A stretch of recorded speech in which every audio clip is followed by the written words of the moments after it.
दोस्तों नमस्कार, स्वागत है आप सभी का डेली न्यूज बिहार में। बात करेंगे आज 14 अक्टूबर 2025 की बिहार की 10 बड़ी और मुख्य खबरों की। लेकिन उससे पहले यदि आप चैनल पर नए, चैनल को सब्सक्राइब कर लें, बेल आइकन को जरूर दबा दें। बिहार विद्यालय परीक्षा समिति ने मैट्रिक वार्षिक परीक्षा 2026 के लिए परीक्षा फॉर्म भरने की तिथि बढ़ा दी है। परीक्षा में शामिल होने वाले विद्यार्थी अब परीक्षा फॉर्म 22 अक्टूबर तक भर सकते हैं। इससे पहले आवेदन की अंतिम तिथि 12 अक्टूबर निर्धारित की गई थी। मैट्रिक के लिए वेबसाइट https://secondary.biharboardonline.com या https://exam.biharboardonline.org पर मूल रजिस्ट्रेशन कार्ड अपलोड करते हुए ऑनलाइन आवेदन फॉर्म भर सकते हैं। इस संबंध में बोर्ड ने सभी जिला शिक्षा पदाधिकारी और जिला कार्यक्रम पदाधिकारी को सूचना जारी की है। परीक्षा समिति ने कहा कि जिन विद्यार्थियों का आवेदन शुल्क जमा हो चुका है लेकिन आवेदन फॉर्म नहीं भर पाए हैं, उनका भी इस अवधि में फॉर्म भरा जाएगा, जबकि अन्य जो आवेदन फॉर्म भरेंगे उनका शुल्क 21 अक्टूबर तक ही जमा किया जाएगा।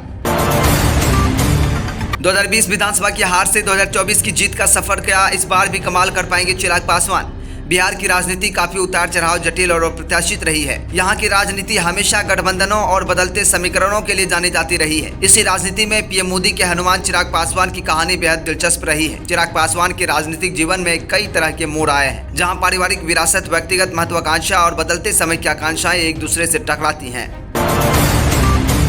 त्योहारी सीजन में यात्रियों की सुविधा को ध्यान में रखते हुए रेलवे प्रशासन ने स्पेशल ट्रेनों की समय पालन पर विशेष निगरानी शुरू कर दी है। अब दानापुर रेल मंडल के कंट्रोल रूम में पूजा स्पेशल ट्रेनों की हर गतिविधि पर नजर रखी जाएगी। किसी भी स्पेशल ट्रेन को बिना कारण देर तक रोकने या किसी अन्य ट्रेन को प्राथमिकता देने की स्थिति में संबंधित अधिकारियों और कर्मचारियों की जवाबदेही तय की जाएगी।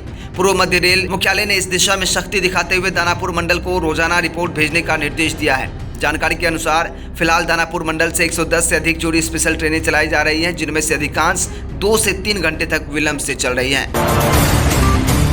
एनएमसीएच इमरजेंसी में 10 मिनट तक बत्ती गुल, अस्पताल में मची अफरा तफरी, मोबाइल टॉर्च की रोशनी में हुआ इलाज। नालंदा मेडिकल कॉलेज अस्पताल की चिकित्सा व्यवस्था की खामियां लगातार सामने आ रही हैं। सोमवार की दोपहर यहां की सेंट्रल इमरजेंसी अचानक अंधेरे में डूब गई। रास्ते पर बेड व ट्रॉली लगाकर भर्ती किए गए मरीजों व स्वास्थ्य कर्मियों की बेचैनी बढ़ गई। कई मरीज अंधेरे से डर गए, अफरा तफरी की स्थिति उत्पन्न हो गई। मरीज को सुई दे रही नर्सों ने अपना हाथ रोक लिया। इलाज में जुटे चिकित्सक भी बिजली आने का इंतजार करने लगे। इसी बीच लोगों ने अपने अपने मोबाइल का टॉर्च ऑन कर इमरजेंसी में गहराया अंधेरा दूर करने का प्रयास किया।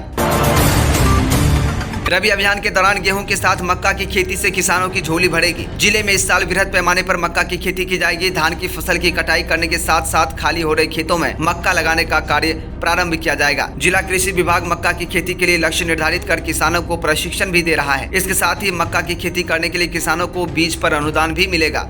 हालांकि यह अनुदान अपने खेतों में मक्का लगाने वाले किसानों के खाते में भेजा जाएगा। जैसे में अब किसान धान की कटनी के बाद खाली पड़े खेतों में मक्का की खेती कर लाभ उठा सकेंगे।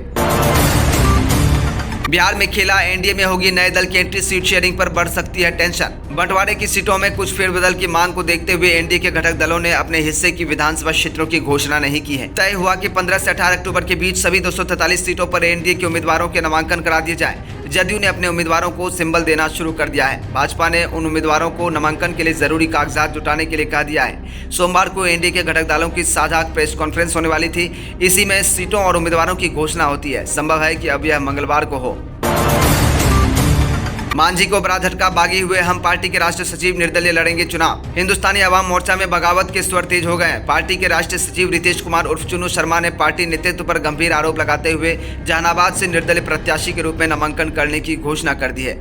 उन्होंने कहा कि मेरे द्वारा पार्टी में लगातार मजबूती से काम किया जा रहा था। पार्टी नेतृत्व द्वारा हमेशा यह आश्वासन दिया जाता रहा है कि आपको जहानाबाद विधानसभा से एनडीए प्रत्याशी के रूप में चुनाव लड़ना है। जहानाबाद विधानसभा क्षेत्र में लगातार भ्रमण कर रहे थे।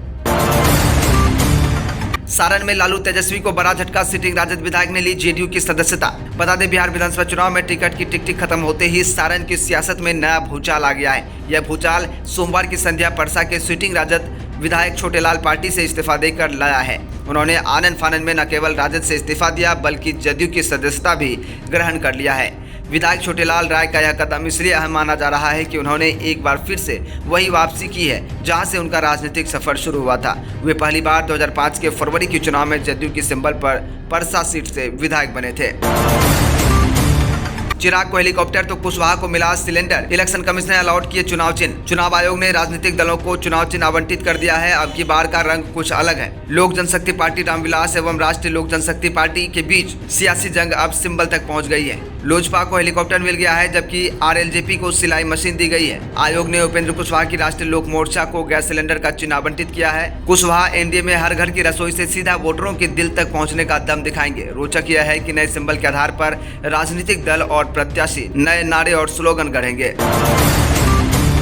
एडीआर रिपोर्ट में खुलासा, बिहार में एनडीए के मुकाबले महागठबंधन के विधायकों पर अधिक आपराधिक मामले। एसोसिएशन फॉर डेमोक्रेटिक रिफॉर्म्स और बिहार इलेक्शन वॉच ने बिहार विधानसभा के 243 में से 241 विधायकों के वित्तीय, आपराधिक, शैक्षणिक एवं अन्य विवरणों का विश्लेषण उनके शपथ पत्र के आधार पर किया है।